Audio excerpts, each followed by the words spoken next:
And welcome everyone back to the Crimson Tide Sports Network. This is Roger Hoover. It's time for another edition of Crimson Live, and that is brought to you by Alabama One Credit Union. They've been voted Tuscaloosa's best credit union and best mortgage lender. Alabama One, a proud supporter of Crimson Tide athletics. Yesterday we talked some golf, talked to PGA Tour winner Michael Thompson. Now today we talked to another Alabama alum, and we're going to be talking some baseball as we welcome in Lance Cormier, a former Major League pitcher and one of my partners on SEC Network broadcast. Lance, it's great to see you, man. How's everything going? You too, Roger, man. Just staying busy with our CrossFit gym and the farm and a lot of summer baseball. But other than that, man, it's good. Yeah, and you mentioned some summer baseball. It sounds like your kids are starting to play a little bit, and it's good that the major leaguers are starting to play again as well. Yeah, boys they did like a little quick season, about like 9-10 games in about 20 days. So it was really fast. And then the older boy had a nice, he plays with East Coast Sox organization, and he did a nice job in Meridian. They met probably like 5 or 6 weekends and then had some other tournaments. So overall, pretty good, under the circumstances we're in. They got some good baseball in. Alrighty, we got a question on Facebook about your farm. People know you, of course, you keep the farm up to date. And Griffin Smith, Chicago Gump on Twitter, he wants to know, do you have any new animals? Yes, we do have some new animals.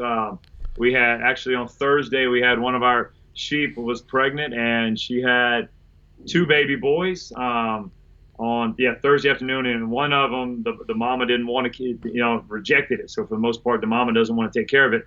And so we had to basically bottle feeding one. He's actually running around my feet right now. I don't know where he's at, but we have the bottle ready to roll just in case. I don't have a newborn, I have a newborn sheep. So he is sleeping through the night, so we're all good with that, right? But he lives in the house. He's wearing diapers and a onesie, like a little baby would be. But we're going to raise him up a little bit and then get him back out there on the farm. But, yeah, it's all good, man. Well, that certainly sounds good. I'm glad the family's doing well.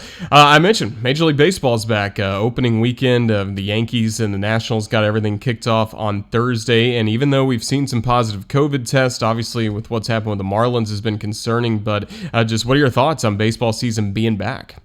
Well, I think it's great that it's back. Like I'm a believer. Like there's enough guys that can play ball, that let them play. I mean, like if we get to the point where they having tests and like Florida's going through, but and it's tough, but it is only one team, and so you have 29 other teams that, for the most part, all the guys are healthy, they're ready to play.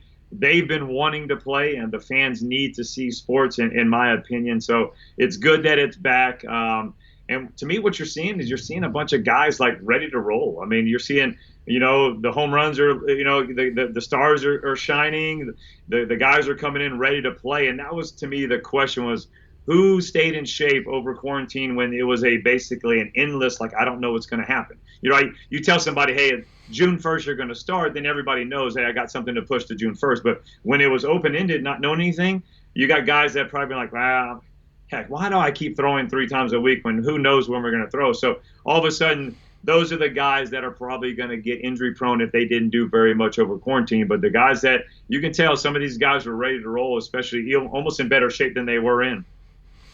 Yeah, and it's interesting, Alabama with a lot of guys on opening day rosters or kind of in that player pool, because you have 30 now on a roster, then you have 30 at a usually minor league site that are kind of being trained. And like this situation with the Marlins, if there are some positive tests or guys go on the injured list, they're able to be called up. So we have a graphical show on the screen, and Lance, I'll kind of talk you through some of the different guys that are appearing for Alabama. And due to some injuries, not everybody's been able to play, but this was a graphic that was put up by Alabama Baseball looking at some of the names from the University of Alabama that were on some opening day rosters, and already we've seen Wade LeBlanc get to start for the Baltimore Orioles, and it's great that he has landed with Baltimore, an experienced lefty, and I know Lance, a guy that brings a lot to any club. Yeah, and that's the biggest thing, is the experience that he can bring to a rotation that is a younger rotation, it's a younger team, but only the fact that, like, as things are just awkward and weird and different in how the seasons are going, you got a guy that's like, it's not new. I mean, like, he's all right, whatever it is, he'll just roll with the punches. And, Wade's been through a lot in his career, but just the amount of teams he's been with, been released, been, promoted, signed contracts. I mean, you're talking about a guy that's done, for the most part, any kind of transaction in baseball. So all this kind of stuff, dealing with this is although it's, new and different, but like, he's going to go about his business like a professional pitcher. And so it's good to have those types of guys right now that it's not going to be overwhelming to him. And so, yeah, congratulations to Wade. And, he got that first win in his first start this year, too.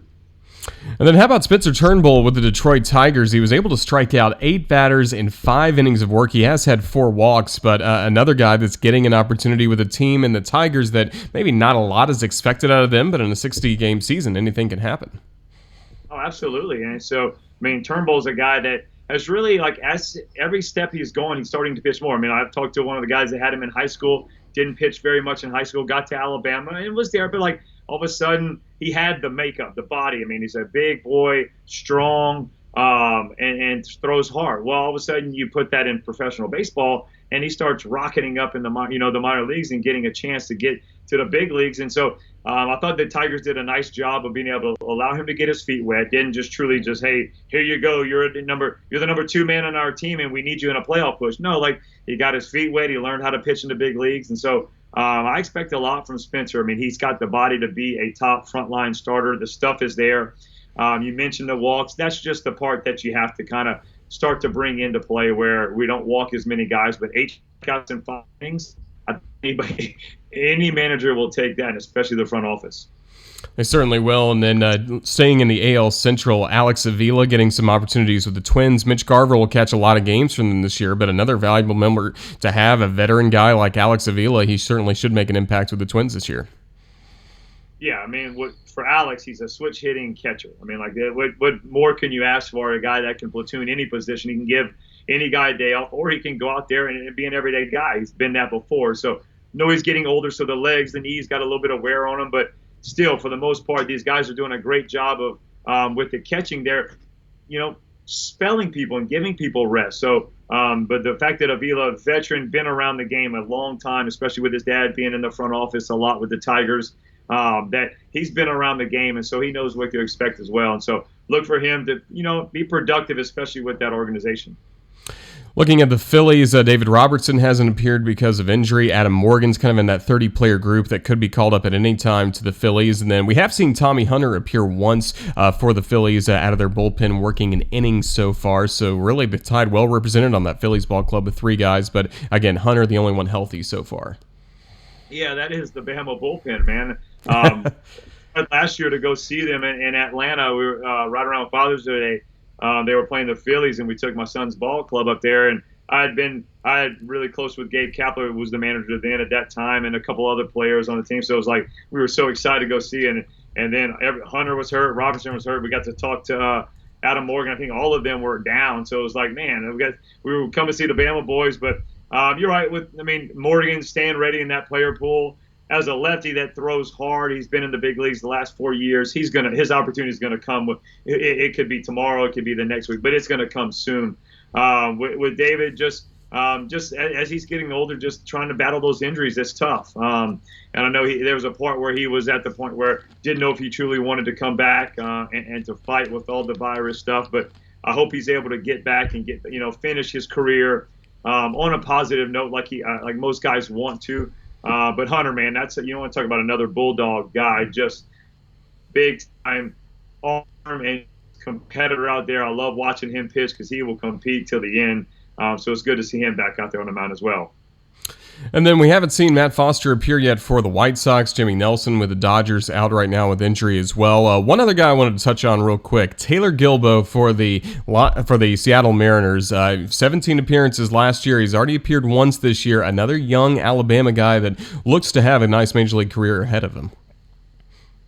Yeah, it seems like Alabama's are starting to produce these left-handed pitchers, right? It's coming out there, LeBlanc.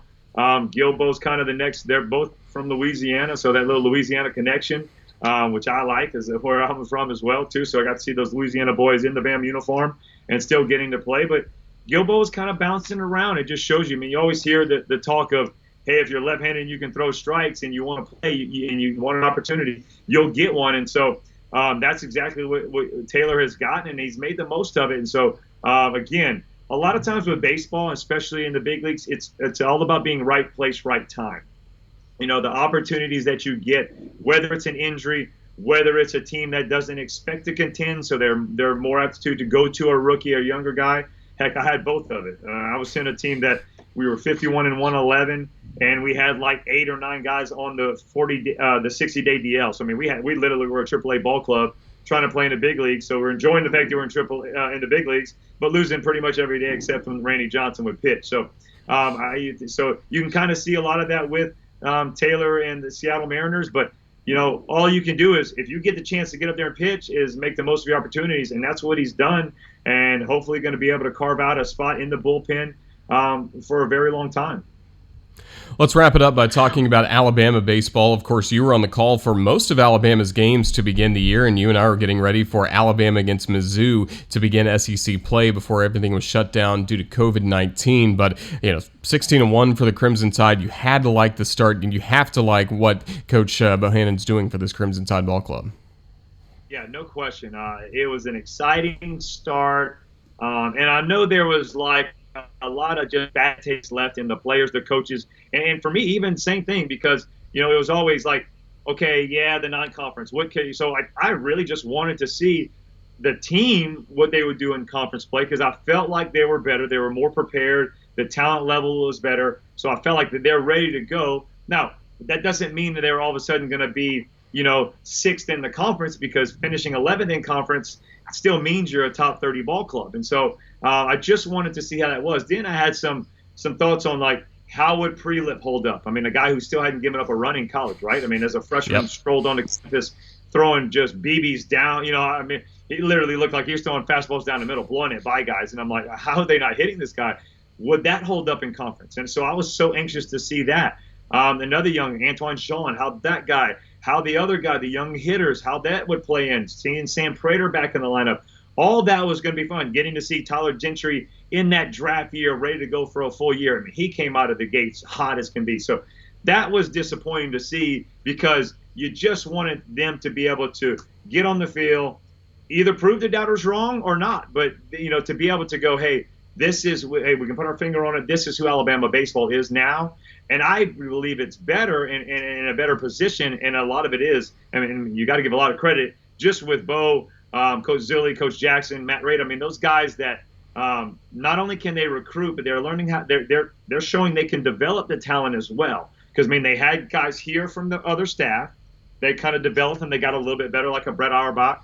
Then other guys that they're bringing in, youngsters that showed, like Peyton Wilson, other guys, Jim Jarvis, those guys that, hey, they're ready to play now. The 2 freshman pitchers, they're ready to pitch. So it shows that they can go get some of the top tier talent, but they can also develop some of the talent that's already there. And that's what you need, because you're not just going to go get these top prospects, these top 300 players, because the draft, you're going to deal with that. But then you're fighting other schools. You got to be able to get those 300 to 500 guys, also with maybe a mix of, a little mixed in of the top 100 guys, and then all of a sudden develop both of them, and then that makes the team. And so they've done a great job with that. Their roster looks the part. You're starting to see guys come up to the like, this guy belongs here, and then that's kind of where Alabama had fallen off a lot from the other top 10, 12 SEC schools that were competing in not only regionals but super regionals and making the World Series in the past 5 years, because those guys, when they get off the bus, it's like, whoa,